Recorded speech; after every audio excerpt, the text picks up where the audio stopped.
received an email from Kostas, and Kostas said, how about you do a video where you reflect on your fountain pen reviewing journey? And I thought to myself, that's a great idea. Ευχαριστώ πολύ, I really appreciate it, because I think this was great. And not only was that an idea, but Kostas actually gave me a whole bunch of questions, which I think are very good. I have them in front of me with a couple of notes, so forgive me if I look down a little bit once in a while, but I have the feeling that you may be in for a long one. I said that before in a different context. Anyway, so let's just get started with Kostas' question. So what have I learned from all of my reviews? Well, I started reviewing January 2011, so I'm coming up on like years, right? This has almost been a decade, and there definitely are some things that I think I can reflect on, and when I get started talking, then I can talk for a very long time. So I'll try to keep this as concise as I can. I think that this is a question that I can answer in two parts. The first part deals with the community of fountain pen users, makers. It's a very interesting community. It's a fairly open community, especially if you compare it to some other hobbies. I always hear that the watch community, for example, is a bit different in tone and etc.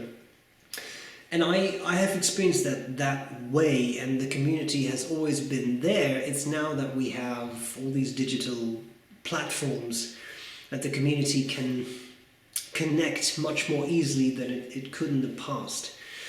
So I think the community is very nice, and to give you a simple illustration, a couple of weeks ago I had a question about pen turning that I just needed to see answered before I could do a review on a pen. It doesn't matter what the details are. But the problem is I don't know anything about pen turning. So I reached out to Brian Krusak Studios, right? I know that he makes pens, I know that he makes beautiful pens, I know that he has an encyclopedic knowledge of wood, so I had a couple of questions about that. I reached out to him and I said something along the lines of, well, I know you're probably very busy, but I was just, if you have like a spare minute, I very much appreciate your input in this. And I received a very extensive but also fantastic answer to all of the questions that I had that helped me a lot, and that I think is very nice, that we are in a community where people help each other out and can help each other progress. And that, I think, is a crucial thing to realize. There are always people who know more than you about a topic, and it's very important to me that I never self-apply terms like I'm a fountain pen expert or something, because I don't really know how you define that. I do know that there are people in this community who know a lot more about fountain pens than I do, for example, because they've been in this for 30, sometimes 40, sometimes 50 years. I have not. So just by time, they have had a lot more time to study this as a topic. I do not make pens, I do not create pens, I don't know anything about that. I do not know how a lathe works. And this is the way, that's not something I've ever asked myself, because I've never had the need to work on a lathe. So there always is someone who knows more about something than you, and there can be a very specific topic, or it can be a more general topic. But that's not a bad thing, that's a good thing, because that means you always have that opportunity to learn. And that, I think, is very, very important, not just in the world of fountain pens, but in any endeavor you can pursue, that you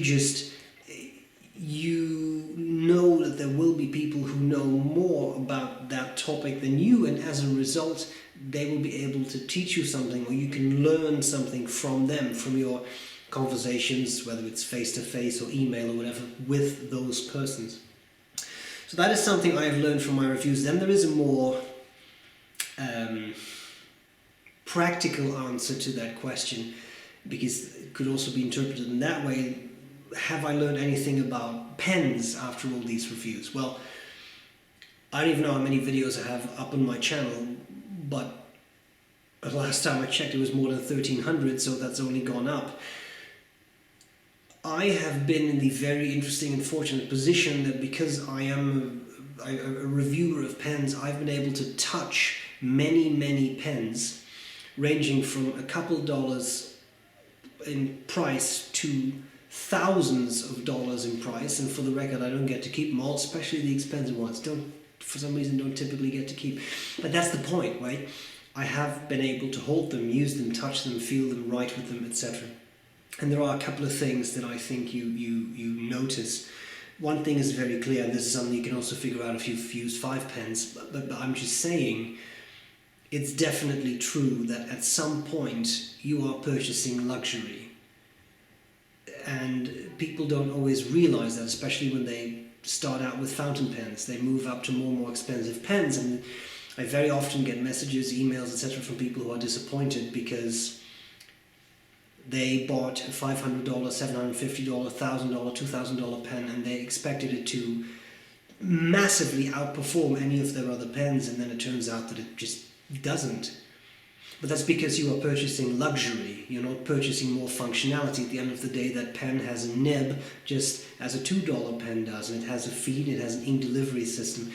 So that realization that you actually deal with luxury that you are purchasing, exclusivity, and I don't want to get into the discussion of whether those pens are worth it, because let's face it, no pen ever really is. No, that $2,000 pen does not have a pound for pound, what do you call that, pound per pound, like here, a penny for penny value of $2,000 in it. That's just not how this works. You're buying a luxury product. But as long as you realize that, that's fine, and that's something that I have really experienced. So pens, prices, they're very relative things, and people don't always realize it.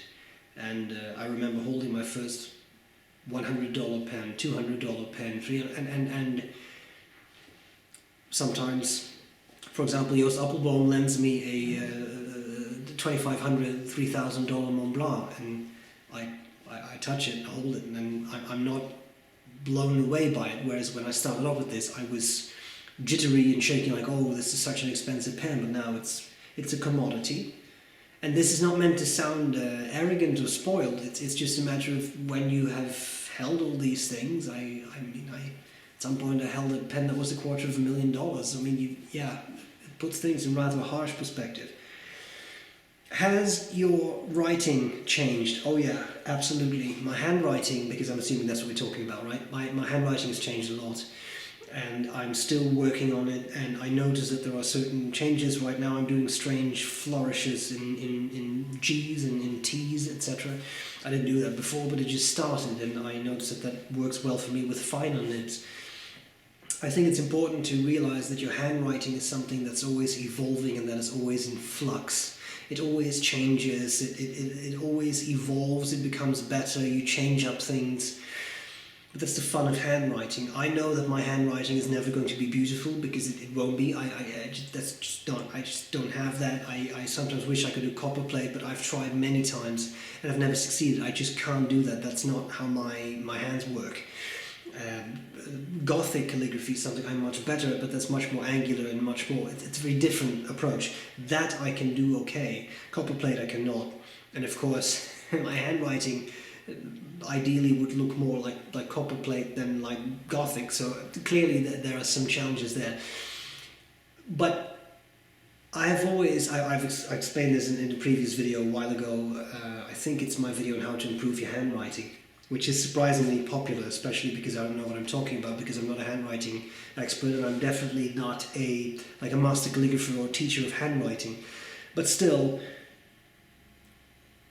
I've always been chided for my handwriting, and school was always an issue, and I at some point made the decision to work on it, and I now have handwriting that I like, and I know that it's not always equally pristine or regular or any of those things, but I like it, and I see the massive improvements I have made from what it used to be. So to me, that's a great improvement, and that, I think, is the most important thing to take away about your handwriting. It's yours, and it's okay, and it doesn't have to be perfect. In fact, I think it's good if it's not perfect, because that means that it is yours. absolute perfection is a great thing to strive for, but you're never going to attain it. So then be happy with what you have and enjoy your handwriting as it is, because it's your handwriting. Nobody has that handwriting in the world.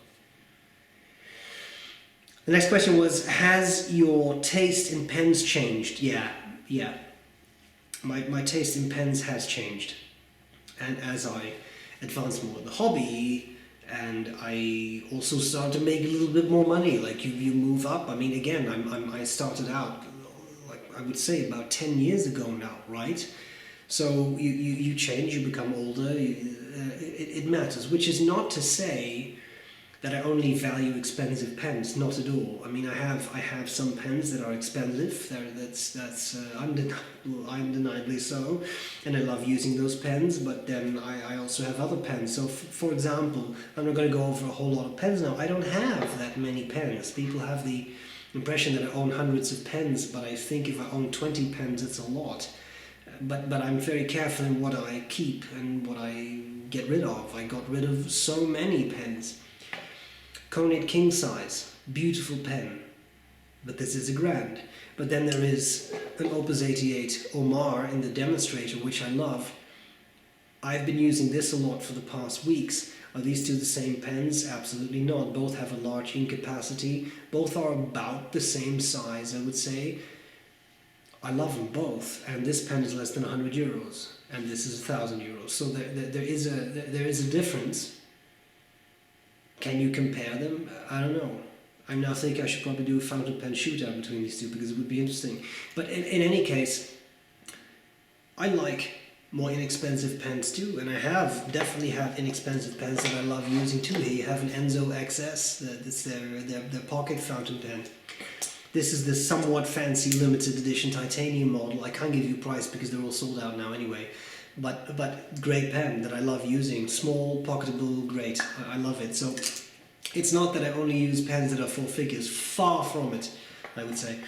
But my taste has changed, and I think a lot of us can relate to that. You start off in pens, you think, well, I'm never going to spend $50 on a fountain pen, and you don't until you do. And then you will never spend $100, never $150, never $500, never whatever. It's a slippery slope, and of course within the means of your budget, and that's perfectly fine. But it can become very, very dangerous, and that takes some time. What is difficult now is, and I'll come back to this. You know what? I'm going to save that one. I'm going to save that one for the last question, because I think that makes sense to discuss it there. Has my opinion on pens changed? For sure. Some pens have come and gone. I have owned pens that, the Faber-Castell Emotion, love that pen. One of the smoothest nibs I have ever used. But then I had a bunch of pens and I didn't really use it that much, and I did find the nib great. I found the pen a little awkward, and it's quite girthy and it's quite short. It's come and gone. I haven't really missed it. So yeah, my opinion on some pens have changed. It's a bit like, I don't know if you ever have that, but I do. You remember a certain movie as being very interesting and appealing, and then 5 or 10 years later you rewatch that movie and you think, what the hell did I see in this? This is really not great. I wouldn't necessarily say that I have such an extreme reaction to pens, but that there have been pens that I had great reactions to initially, and that I then tried again after a while. I thought, this is just not doing anything for me anymore. And that's a natural progression. Just like as your handwriting changes, so does your love for pens change, and you can now focus on this and then focus on that, and you can go through phases. You can get sort of like the minimalist pens, or you can get the very almost gaudy pens. It's all fine, it just changes. So yeah, I would say yes, my opinion has changed. And again, it's easy to believe that maybe now I'm only interested in expensive pens, but I'm not. I use very inexpensive pens without issues. For the past weeks I've been using a Wingsung 699, which is $20. And I've had a lot of fun with that pen. So it really is not the case that unless it's a grand, I'm not interested. That's really not an impression I want to give off, because it's false. It's not how I feel about pens. It's not how I approach pens. This was a very interesting question I found. What advice would you have given yourself when you started? I think the best way to summarize my entire journey in reviewing pens is just, pen reviewing is a complicated profession. Won't you agree? Because that's what it feels like. It's been a very complicated journey, a journey in which I've learned a lot, because think about it, all the different nib types, oblique and italic and cursive italic, and then all the filling systems you have to learn as a beginner. It's a lot, and there's the pen materials, and there's all the pen makers and all that stuff. So it's a very complicated world, but once you learn the terminology, the jargon, as you have in any hobby, you would have to do that. That becomes easier, but I also got a lot out of it. I have found the pen community to be very trying at times. I'll be honest about that. And again, I realize that some hobbies are way worse, but the pen community is filled with very pedantic people who are incredibly opinionated about things and have no trouble venting their opinions in very unpleasant ways. But then there also are many people, and that's the majority of people in the pen world, who are very nice, and that sense of community I think is very important. So that advice I would give myself of, bear in mind that there are mostly nice people, right? Now it's very, you have to understand, it's very easy to say, well, just ignore the bad ones. But from an armchair, that is a very easy thing to say. When you're actually facing very unpleasant people, which definitely happens, and that happens more than you may think, that is a lot harder to do when it's actually you facing it, as opposed to you telling someone to just ignore the bad people while you're sitting in an armchair at the fireplace, so to speak, right? But having said that, I still think this is a very, overall, very nice community, and I'll get to that. I'll make that point later. So the community is very nice. What I also think is very, very interesting is the effect that all of this has had on me. I met my wife through the pen stuff. I'm just going to call it that. I have met Eric. If you follow my channel, you know we do these podcasts together again now after years. Eric is my brother. This is really true. You were my brother, Anakin. You said you would destroy the ballpoint users, not join them. Sorry, that just slipped out. But it's true. Like, we have a very strong bond, and we can not talk to each other for weeks and sometimes months, but every time we then reconnect, it's like no time has passed. And I have met many, many wonderful people. Now, I don't want to mention a whole bunch because I will invariably leave out people. I don't want anyone to feel left out. So, on my personal life, my wife, my friends, that has been very strongly impacted by the pen stuff, right? I have met people that I have formed friendships with that have lasted. And that, I think, is truly special. So I have given a lot of very roundabout answers here. What advice would I have given myself when I started? Do it. Do it. Develop a thick skin, which is, I'm still doing that. But do it, go for it, take the plunge, and see what happens. See what happens, right? Because it is very rewarding and it is a very interesting experience. Do I have any regrets in pen collecting? Not many, but that's because I don't collect that much and I really don't own that many pens, so I'm very, very selective in what I purchase or keep. I think it's very important to always realize that there is no one-size-fits-all solution to collecting anything, and when it comes to pens, that is very clear. So I'm going to say this, and I know that often I nearly get lynched when I say these things, because again, don't forget the pen community is very opinionated, so let me also provide you with an argument. The Parker 51 does nothing for me, and I've owned a few. They do nothing for me. Now this to me is the same thing as something like this. I love art, I love painting, but Pablo Picasso does nothing for me. People always say, oh, it's not a Picasso, blah, blah. Pablo Picasso does nothing for me. I am fully aware of the historical impact he has had, the profound impact he has had on painting, but that doesn't mean I have to love Picasso. I can also say, yeah, that just doesn't do anything for me. But I respect what he has contributed. I fully respect what the Parker 51 has contributed, how revolutionary it was at the time, but it's not my pen, and I simply don't care for that pen. Was that a regret? Yeah, maybe, but I mean, you sell them off again, it's not a big deal.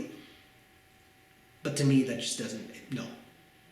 It's not, that's just not something that works for me. And if it works for you, here's a free suggestion. That's fine, because I'll let you in on a secret. People can have different opinions, and it's still cool. We can still be friends. People often forget that in this day and age. What's been unforgettable? Many things. Many things. Some bad things, but let's try to focus on the positive. The pen community on the whole is a fantastic community filled with lovely, remarkable, what do you call that? People that you don't forget. And going to pen shows, I haven't done that in a few years, but going to pen shows is a very interesting experience that I love. It's very interesting to meet the community, people from the community. You, especially if you go to a couple pen shows, you start to build up relationships with pen vendors, which is very nice. So that I really like, and some of those become friends, right? Pen makers or pen vendors. Something that's been unforgettable for me, and I always find it absolutely remarkable, is impacting people's lives. This is not something that happens every week, but once in a while I get an email along the lines of, thank you so much for what you're doing. I'm chronically ill, but your videos get me through this because they're a continuous factor and I keep watching them and I enjoy it.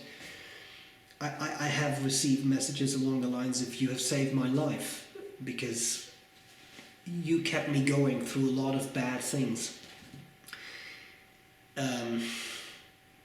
It's very hard for me to process those kinds of things because in my mind my videos are kind of used. This is not self-deprecation, but I'm talking about pens. I'm reviewing luxury objects, and I've said this before. I often feel like a pen reviewer is someone who goes to a birthday party, does not bring a gift, but does criticize everyone else's gifts, because I don't contribute anything to the pen world. But I say, oh, this is what I don't like about this product. This is what I don't like about this product. This one's okay, but here's what I don't like. Which is why I try to be very optimistic about the products I review. I don't look for holes I can tear. I try to focus on the things I like. Because who am I to criticize someone else's product? Again, I feel like I don't contribute anything myself. So then when people reach out to me and say, well, you have made such a positive impact in my life, I'm honored, obviously. That's a great compliment. But I'm always a little shocked that my stupid videos have such an impact on people. And again, I'm happy for that. And of course, I'm very happy that I have contributed that to your life. And again, that is a huge honor. But it's always interesting and difficult for me. Same thing applies to being recognized. I've been recognized. If you get recognized at a pen show or in a pen shop when you're a pen reviewer, yeah, that makes sense. That's the context where pen lovers congregate. But I've been recognized in public places and in malls and a number of times, and even in a supermarket once. That's weird. And I don't mean that in a bad or judgmental way, but it's strange. I'm not an actor, I'm not a singer, I'm not none of those things. But when people come up to me and say, hey, you're that guy from YouTube, no one has ever come up to me and said, hey, you're that guy from the really interesting paper on clonidine and the accessory stimulus task. No one's ever done that, which is fine too, because scientists are shy anyway. But it's dependent, like, you're the guy from YouTube, and that's very interesting to me. That I find very, very interesting, and also humbling and an honor. But it always remains a bit foreign to me, and I never really know what to do or say, because I'm honored that you recognize me, but I never feel that I, again, can contribute this much. I'm really just a guy, right? So that's important to me to realize. I'm just going to quit this because my battery is almost dead. I forgot to bring the charger. Be right back.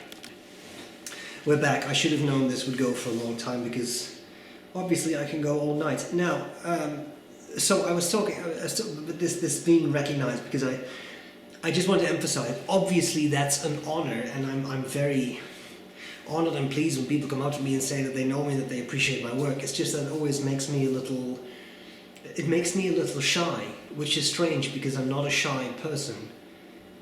But at those moments, I don't really know what to tell you. Like, I'm honored, but I'm just a guy. And I think that's the issue. I don't feel like I am worthy of such consideration. Like, I shouldn't be recognized on the street, because I'm just a dude who makes videos on fountain pens. And that's, again, this is not false modesty or me fishing for compliments. It's just, it's always remained foreign to me, and after it happened a few times I thought it would get easier, but it really doesn't. So yeah, that's maybe just my personality, but that is a thing. Yeah. Here is a very interesting question. Was it easier or was it harder in the beginning to be in the whole pen thing and like collecting pens? Well, again, I don't really collect. I don't have a focused collection. I've just accumulated a couple of pens that I really like using, and to me that is not the same as collecting. I don't get super excited over new pens that are coming out. I don't have the feeling that I need to purchase this pen to complete a collection, because I don't have a collection. It's just an accumulation. There's no pattern in what I own. And to me, this is something that also has made some people very upset when I say these things, but it's quite simple. A collection has a focus and an accumulation does not. And it's fine to have an accumulation. I'm very happy with what I have, but I cannot, in good faith, call this a collection. If you have every possible Parker 51 Demi ever made, then that's a collection. But I don't have that, and then you want to add this one and that one, because then you have every color that was ever made, but I don't have that, right? Was it easier or was it harder in the beginning? It was easier in the beginning, because in the beginning, but then by extension it was also harder at the same time, and I'll explain what I mean by that. Initially, when you get into fountain pens, like with anything, I suppose, but you are very enthusiastic about all sorts of things, because you want to try out a piston filler and a cartridge converter filler, and you want to try out a vacuum filler, and you want to try out a gold nib and a titanium nib and this. But at some point, Alexander knelt and wept, because there were no more lands to conquer, right? At some point you have tried everything. And again, I have tried $2 pens, and I've tried $5,000 pens, and everything in between, and at some point you've kind of seen it all.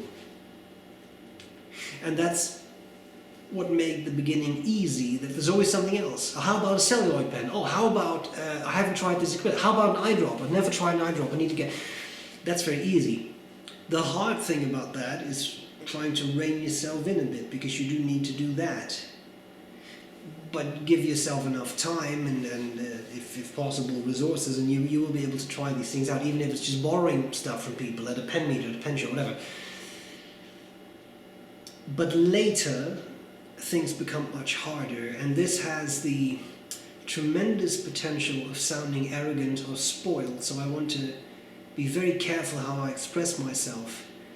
But I remember in 2017 I was at the DC Pen Super Show, which is the largest pen show in the world, and I was walking around thinking, yeah, that's not interesting to me, this is not interesting to me. I've seen it all, and that's a reflection of me, not of the pens for sale. But yeah, if you've tried hundreds and hundreds of pens, then at some point you have seen it. It's a tube with a nib, right? And it has to be something very spectacular to blow you away. And again, if you would be a collector, if I was a collector, I might have some things that I was looking for, but I'm not a collector. I never have been a collector.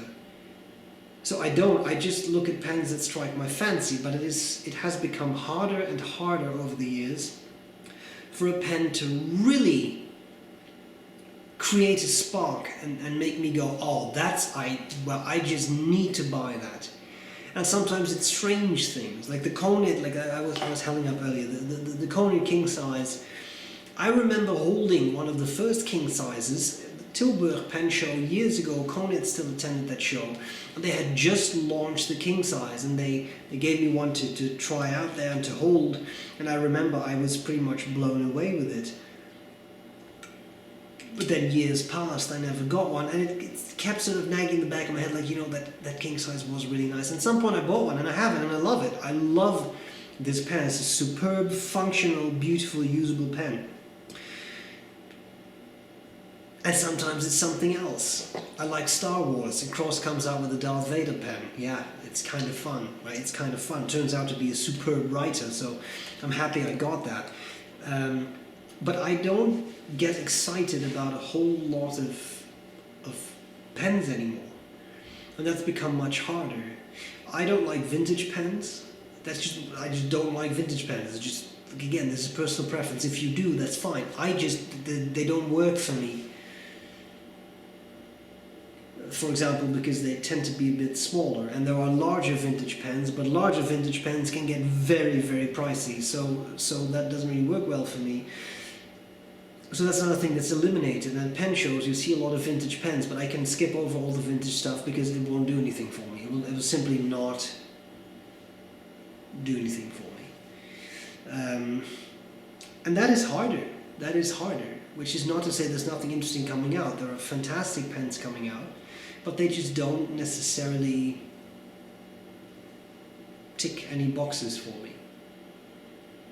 And I suppose then the follow-up question would be, then what does tick your boxes? I don't know. But that's the thing. I have to see a pen, hold it, and then I can determine if it's something that ticks my boxes. One of the last pens that ticked my boxes was the Armando Simoni Club Bologna Extra that came out. I was there at the show when it was launched in 2017. Large pen, Arco celluloid, number 8 nib, flexible nib. It had a lot of really cool features. It's expensive, but it has a lot of cool features. And that kind of blew me away. So that, completely unexpected. I didn't even know that was going to be launched there, but I remember it was very attractive, and I really enjoyed it. And I have one, and I love it. I love that pen. So, which is not to say again that it has to be something expensive. This Enzo XS, I love it. I don't know, I still don't know why exactly, but I love it. It's faceted, it's small, it's cute, it's pocketable, you can carry it around. I think it has a lot of great features, and I love using this pen. I just do, I really do.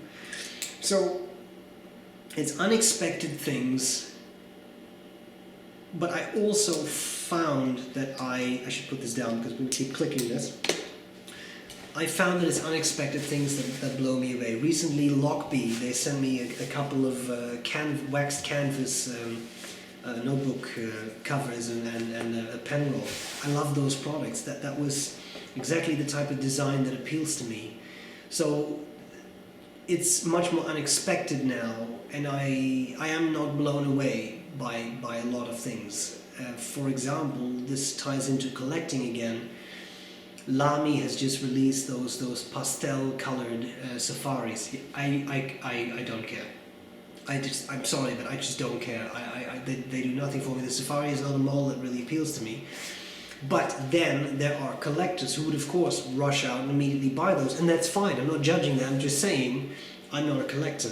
If you're a safari collector, and there are many, then of course that is right up your alley. But because I sometimes feel that because I don't collect, it's also harder for me to find interesting pens because I don't have to look for the one 51 demi that I don't have or something. I have very little to hunt for.